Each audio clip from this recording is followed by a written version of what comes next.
Diskriminasi, penjajahan, dan perbudakan manusia di mata Allah dapat kita pelajari dari Alkitab yang menuliskannya di antaranya di dalam Kisah Para Rasul 10 ayat 34 sampai 36. Demikian bunyinya. Lalu mulailah Petrus berbicara, katanya, "Sesungguhnya aku telah mengerti bahwa Allah tidak membedakan orang. Setiap orang dari bangsa manapun yang takut akan Dia dan yang mengamalkan kebenaran berkenan kepadanya. Itulah firman yang Ia suruh sampaikan kepada orang-orang Israel, yaitu firman yang memberikan damai sejahtera oleh Yesus Kristus, yang adalah Tuhan dari semua orang. Tidak pilih-pilih orang dengan memandang muka itu bagus untuk mengedepankan rasa kesetaraan dan persamaan derajat. Karena setiap orang pada dasarnya sama di hadapan Tuhan. Sedangkan perbedaan antar sesama manusia sesungguhnya hanya oleh karena ulah manusia sendiri yang suka melakukan tindakan diskriminatif. Oleh sebab itu kita tidak dapat melanjutkan tindakan ini. Oleh karena bertentangan dengan apa yang sudah difirmankan oleh Allah sendiri.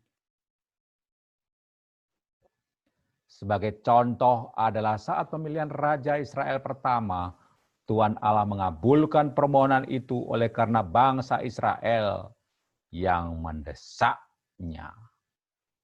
Padahal sesungguhnya Tuhan tidak menghendakinya. Oleh karena ketegaran tengkuk bangsa Israel, maka Saul dipilih sebagai Raja Israel pertama. Menjadi berakibat tidak baik, ternyata Saul pada akhirnya pada akhir hidupnya melawan Tuhan. Tindakan diskriminatif dengan memilih raja itu menyangkal pemeliharaan Tuhan kepada bangsa Israel yang sudah mengalami bantuan selama 40 tahun di padang gurun tanpa adanya raja seperti ditiru dari bangsa-bangsa lain.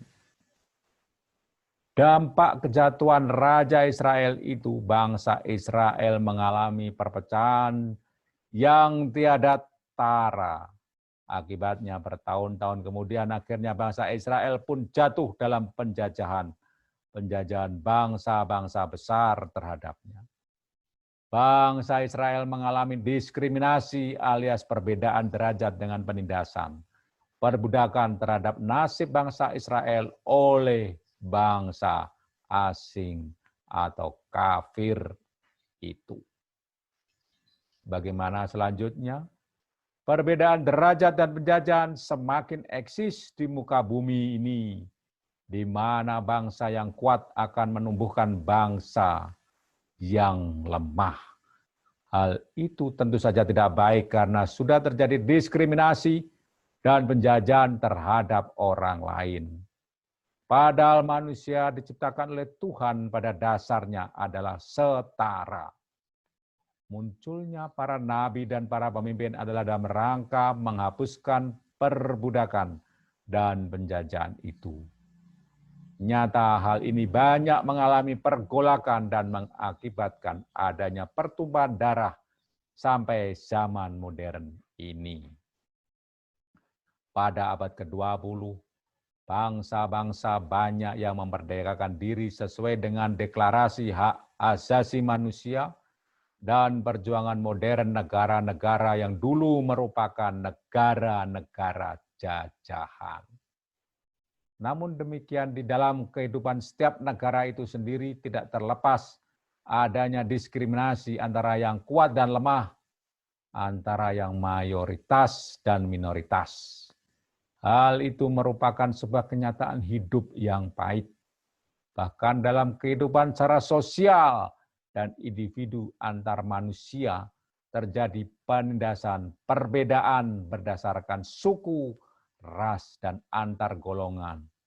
Ini merupakan masalah dan mesti dihindari, dicegah, dilawan, dan diberantas.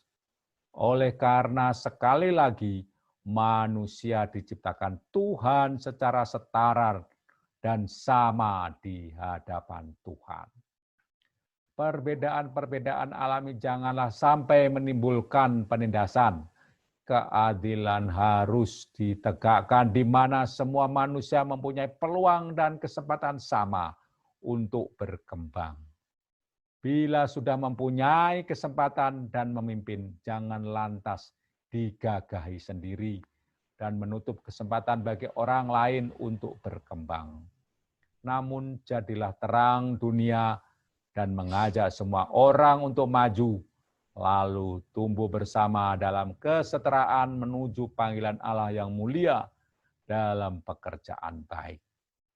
Teladan yang baik dalam kerohanian ada tahapan pemahaman Alkitab yang dimulai dari pekabaran Injil melalui kelompok kecil pemahaman Alkitab, lalu kelompok memulai hidup baru, lantas berlanjut ke kelompok tumbuh bersama. Selanjutnya, bagaimana setelah tumbuh bersama? Jawablah dengan aksi nyata. Yang pasti tahapan pertumbuhan kerohanian yang terakhir itu adalah dalam rangka pembebasan, perbudakan, dan penjajahan juga, yaitu pembebasan dan perbudakan oleh dosa dan iblis terhadap manusia dari suku, bangsa, ras apapun.